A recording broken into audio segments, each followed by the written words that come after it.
Hi guys! Hi everyone! Good evening! This is Manay Gina and welcome back sa aking YouTube channel. So guys, another mini vlog for today's video at ang ating pag-uusapan ay walang iba kung hindi si Kim Chiu.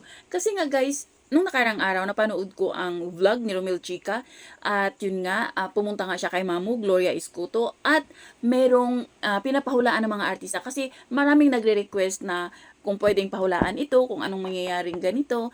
So yun nga, si Kimi, hinulaan ni Mamu at tinanong nga kung tinanong ni Romel Chica si Mamo kung hindi ba naubos yung pera ni Kim. So, good thing naman is hindi. At sa 2026, marami pang project si Kim. At pagdating sa pera, maganda pa rin yung daloy ng pera. At kung sila ni Paulo Abilino, yes, sila na pero tahimik lang. Siguro gusto nila ng privacy, gusto nila na sila lang.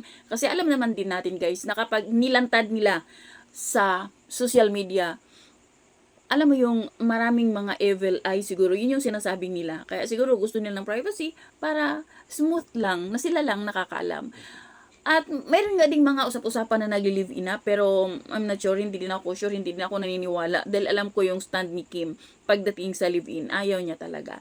So, ang nakaganda lang kasi ang hula sa kay Kim is talagang maganda pa din talaga ang kanyang 2026. Maraming pera, maganda yung daloy, maraming project, 'di ba? So, tuloy-tuloy lang at maraming endorsement na darating kay Kim. So, yun lang guys. Thank you for watching.